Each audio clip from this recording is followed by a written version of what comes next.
et avec votre esprit. Évangile de Jésus-Christ selon saint Matthieu. Gloire à toi, Seigneur. En ce temps-là, Jésus disait aux foules, « Le royaume des cieux est encore comparable à un filet que l'on jette dans la mer et qui ramène toutes sortes de poissons.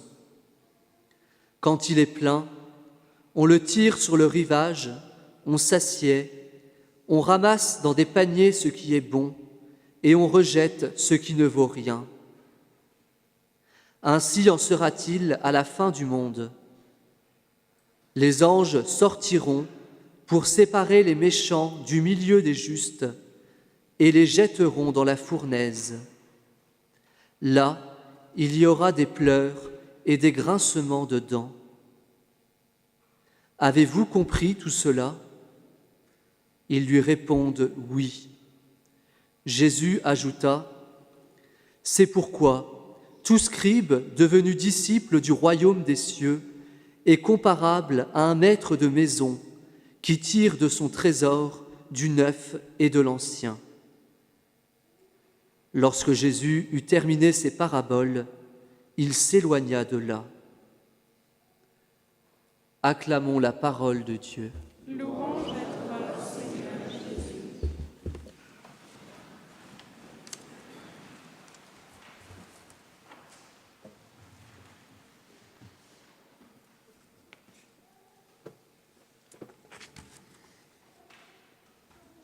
Je voudrais tout d'abord vous inviter à reprendre le verset qui a introduit l'Évangile.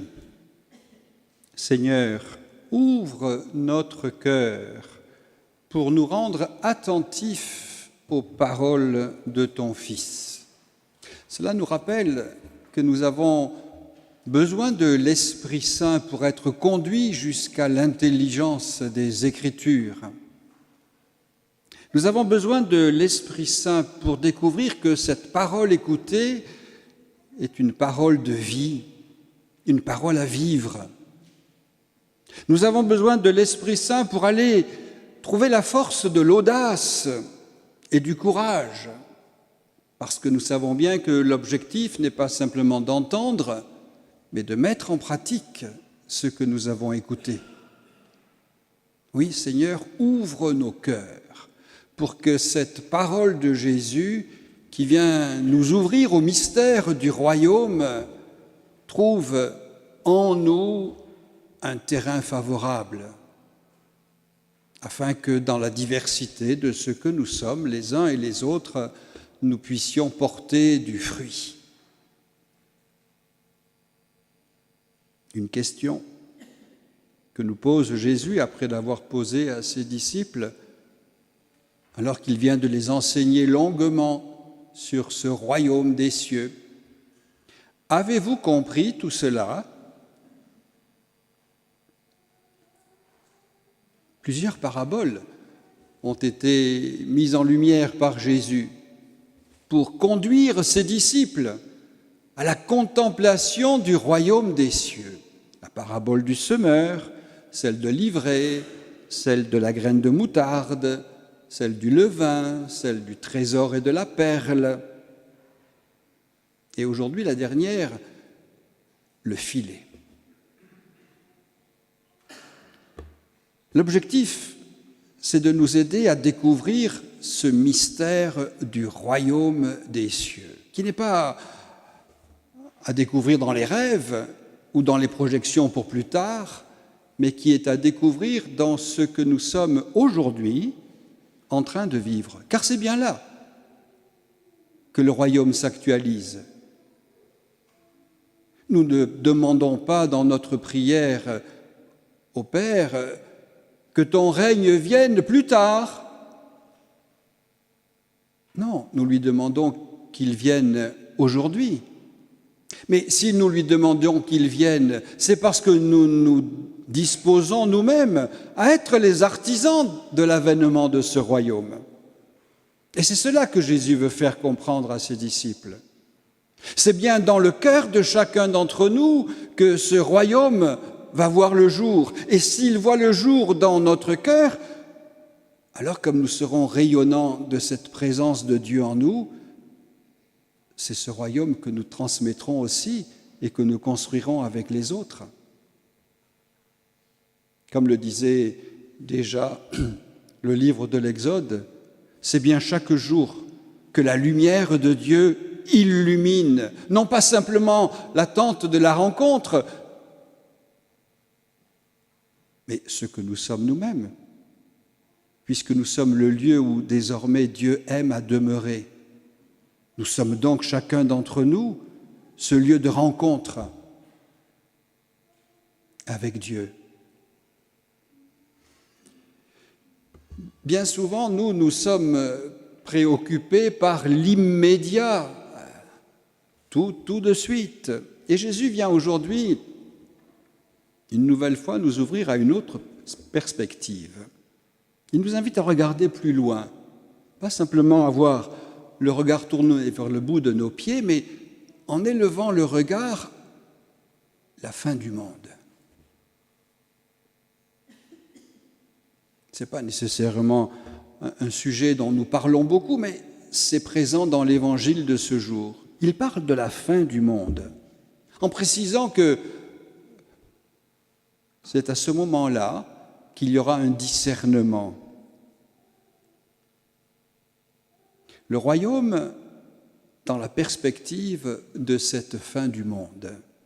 Le royaume, bien sûr, ce n'est pas un lieu, ce n'est pas un état particulier, c'est cette fameuse semence de vie nouvelle qui est semée dans le monde, qui est semée en chacune et chacun de nous. Et nous savons bien que la semence étant semée, il nous appartient de veiller à la qualité du terrain qui accueille la semence. À nous d'être vigilants, prudents et attentifs pour que notre terre ne soit pas sans épaisseur, qu'elle ne soit pas picorée, qu'elle ne soit pas brûlée, qu'elle ne soit pas étouffée.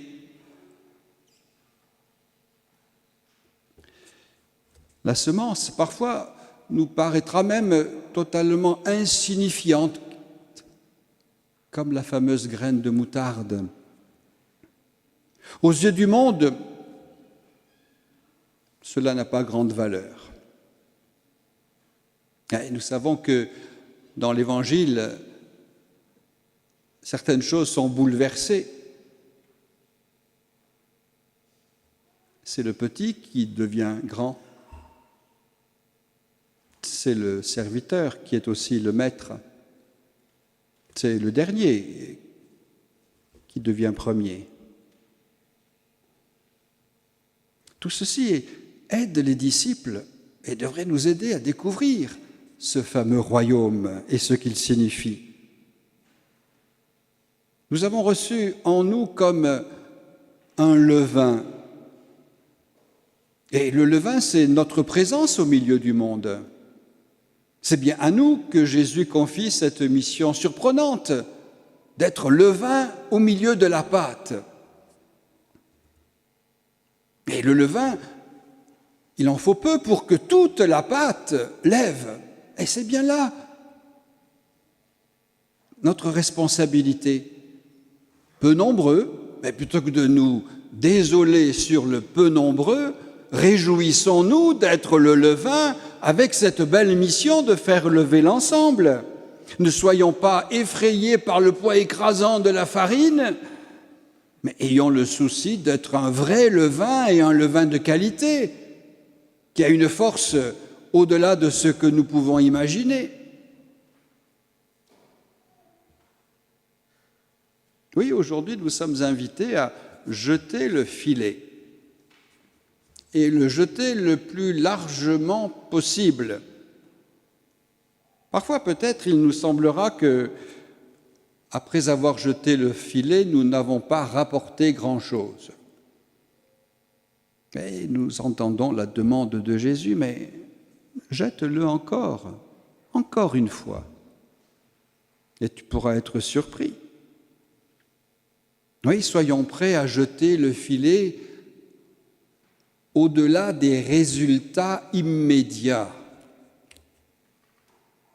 Et si nous jetons les filets en étant prêts à la surprise de la pêche miraculeuse, alors soyons disponibles aussi et réjouissons-nous d'avance par de la diversité de ceux que nous aurons ramenés.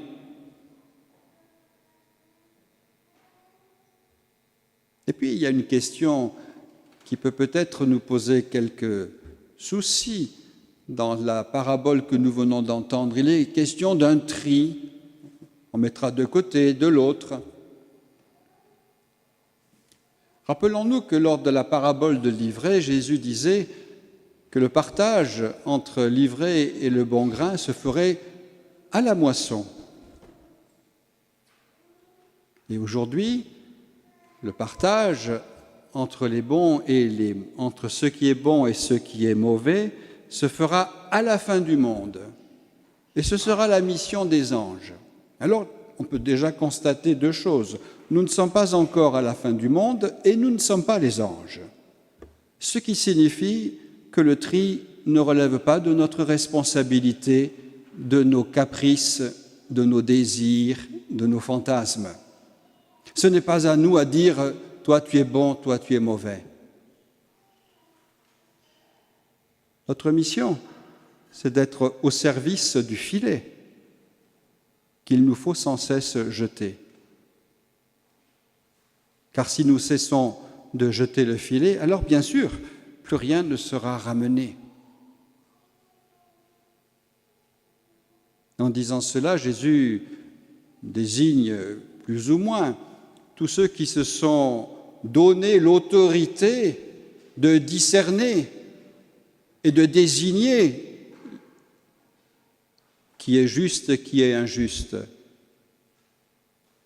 qui est accepté, qui est exclu, qui est reçu, qui est rejeté, qui est pur, qui est impur.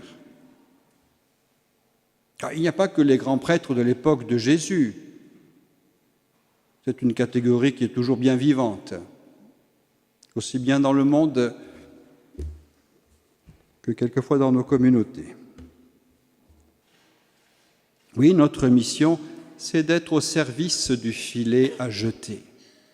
Notre mission, c'est d'être disponible pour recueillir tout ce que la vie, les aventures, les événements nous permettront de vivre avec les autres et d'être auprès d'eux ce bien, ce bon, ce beau, ce vrai,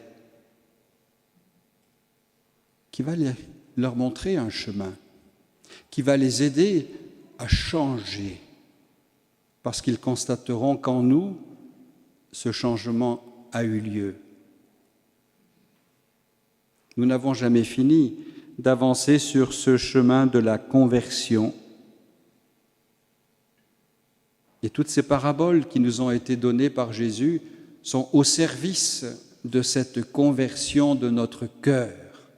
Car nous le savons bien, nous l'avons entendu il n'y a pas si longtemps, c'est l'endurcissement de notre cœur qui fait que bien souvent la parole ne pénètre pas. Et si elle ne pénètre pas en nous, elle ne peut porter du fruit.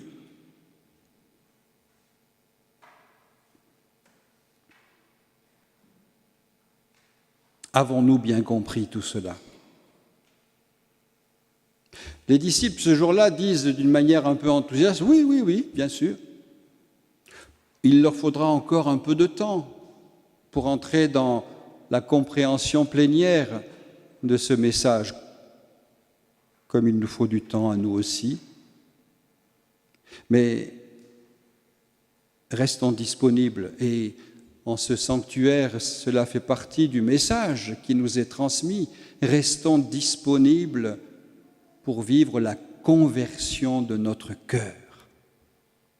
Restons disponibles pour être ouverts à la nouveauté, chaque jour nouvelle, de la parole de Dieu.